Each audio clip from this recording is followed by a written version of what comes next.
皆さんこんにちは。日本将棋連盟棋士七段の村中修一です。今回はですね、将棋王座で指しました対局の解説編をお届けいたします。戦型が今回角交換型振り飛車に対してね、私が居飛車で迎え撃つという形に進んでいきました。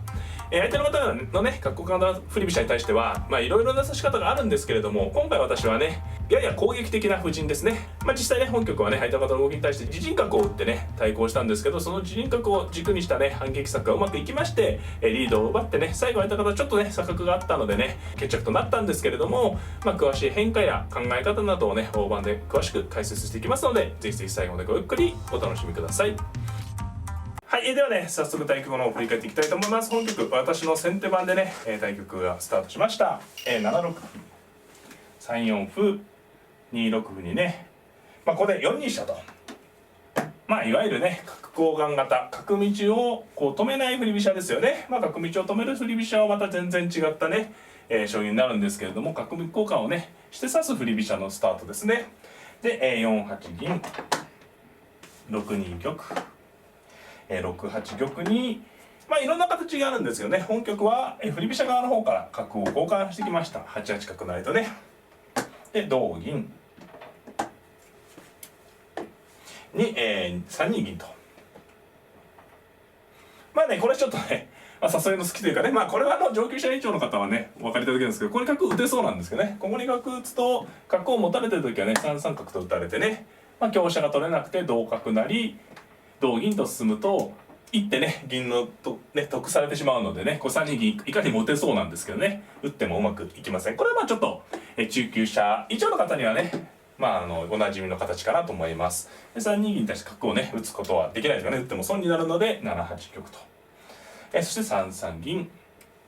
そうですね、対局編の時にも言ったんですけれども、角交換型に大体こうね、角交換して銀を3三に持ってきて、王様を美濃囲いにする。たまに穴熊というのもあるんですけど、振り飛車側で形がね、決まってるんですよね。で、居飛車側が、どういった駒組みにするのか。私今までね、この、村チャンネルの将棋王座のね、実況でね、かなりこの形で相手にしてきたんですけど、もうほんといろんなパターンがありますね。銀冠にしたり、場合によってはね、7七銀と上がって玉寄ってね、香車を上がって穴熊にしたりとか、これであるいは7五歩と突いて玉頭にね位を張って指すとかで、さまざまなね形を皆様にご紹介してきたんですけど、本局に関して言うとね、少しこう攻撃寄りな指し方をね、どうしてもこう玉を固める指し方っていうのは守備的になりがちなので、今回こちら側にちょっとね、軸を移した指し方をね、取ってみました。実際4六歩と突きまして、7二玉に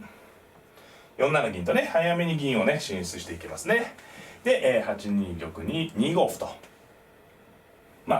こちら側のね右の方ですね、右辺の攻撃陣の整備を急ぐ指し方です。で、2五歩に対して7二銀、振り飛車側ね、先ほども言ったんですけれども、この形ぐらいまではね、大体美濃囲いか穴熊かぐらいのね違いで同じような形になることがね非常に多いです。で、7二銀に対して私の方は3六歩と突きました。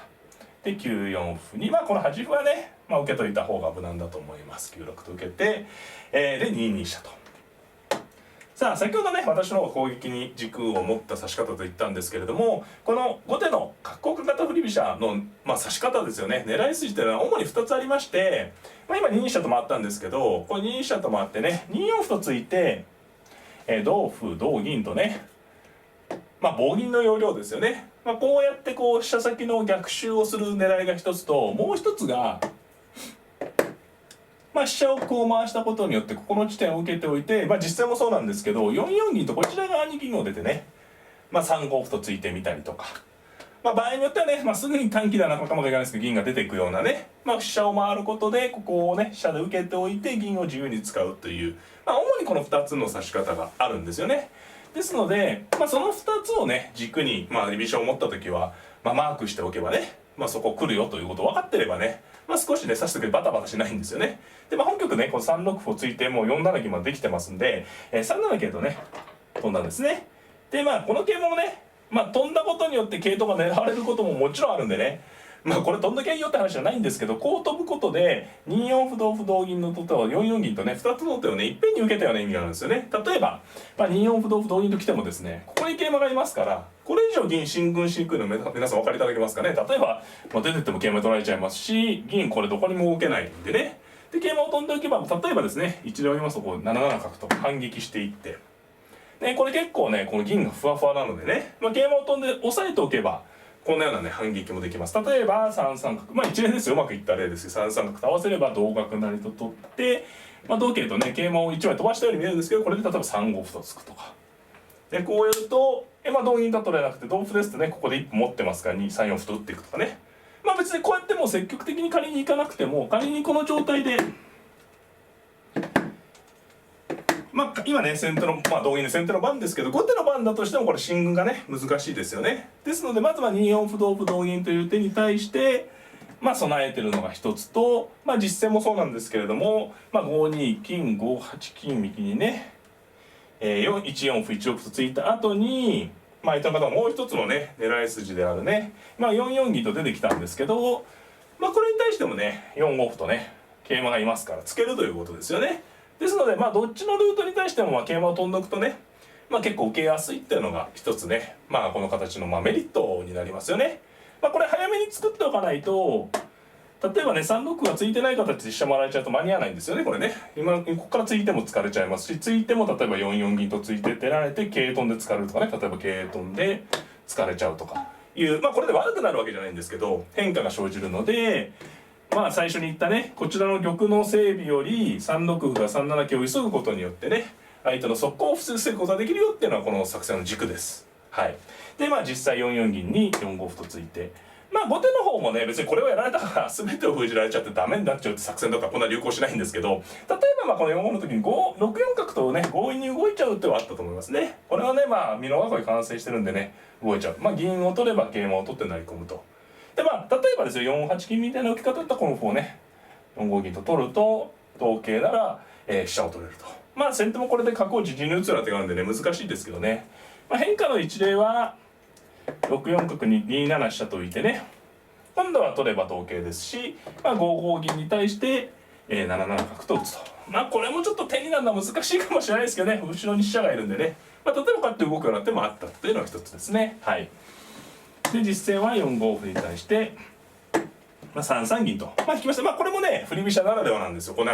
出てすぐ引くんじゃねものすごく損したじゃないかと思われるかもしれませんけど、こうやっておいてね、7七銀に4四歩とねもう突かして引くんですけど、その歩を反発するっていうのはね狙いの一つですよね。今度は同歩同銀4五歩に、場合によっては5五銀という手も考えられますね。先ほどと違ってこの歩が乗っているので5六歩には4六歩と打ってね、切り違えてね攻め込むような順が一応成立する形が可能性があります。ですので、4四歩に対して私がどうね対応するかなんですが、ここでね本局のもう一つのポイントですね。自陣角ですね、6六角と打つのが私の方のね用意した指し方でね、かなり積極的に他のね角交換型振り飛車を今まで指してきたんですけど、その将棋に比べてかなり積極的に指してるっていうのはね見ていただいてなんとなく雰囲気でねお伝えできればなと思うんですよね。今まで結構ね多く指していた指し方は大体こうなんていうんですか、こういう形で玉の方をね充実させてたんですよね。あるいは銀冠にして桂馬を飛ぶとかね、別にこれも悪くないんですけど、本局は矢倉がこうやはり攻めに手を使ってるんでね矢倉囲いが未完成なんですけれども、飛車角銀桂がねかなりなんていうんですか、もういつでもね戦えるような形で配備されてるっていうのはね、より積極的に指してるよっていうことですよね。で4四6六角ってこれはね、後ろに飛車がいるのがミソで、4五同歩ですと同桂と取ってねもうあっさりね優勢になります。これ銀がね上に逃げれなくて銀の後ろに飛車がいるんでね、これはもう先手が駒得必至な状態になります。で実戦はね6四歩と、これでも非常に相手方強い手ですね。こちらを取ると、こちらを突いてね角をこうイメージですねどかしてこう取ろうっていうねいうイメージですよね。ただね、6四歩には5六銀が味のいい手ですね。攻めに厚みを持たせながら角の頭を守ると、この辺り、形勢は微妙ですけど先手もねかなり伸び伸びとね指していて、この形のいいのはやっぱり主導権に握れますよね。どうしても美濃囲いの硬さを生かしたね後手の方から暴れてくるような将棋になりがちなんですけど、こうなるとね先手の方も攻撃陣が充実してますから一方的に攻められるような感じではないですよね。で、相手のことで4二飛車と、回ったんですねここでね。はい。まあそうですよね。こう放っとくと次にやっぱ4四歩と取られて4五桂ってもっとばれてもどんどんね攻められちゃうんで何かしないといけなくて、まあ4二飛車っていうのはね飛車をこう標準ね標的から逃しながら4筋を守る一番普通の手ですね。まあ他に4三金という手もまあ考えられるんですけどね。ただこの場合どうですかね、4五歩と4四歩と取ってこれですね、同金ですと4五桂と飛ばれるとこれちょっと困った格好ですかね、後手がね。銀が逃げると金取られちゃうし、同金は同銀で駒得と。まあ同銀と取れば、まあ、今度は4五桂と飛んでくる手にはね、まあ空振りになるんですけど、まあ、自然にどうですか4五銀とぶつけて、これも受けにくいですよね。同銀ですと後ろの飛車取られちゃいますし、まあ4二飛車と頑張ってどうかという感じですけどね。まあ先手の方ももしかしたらすいませんこれねちょっと手順の前後しちゃったんですけど2四歩同歩とやってから4五銀の方がいいかもしれないですね。こうやるとよりいいかもしれないです。こうやることで、まあ、飛車が回れば飛車が走られちゃいますし、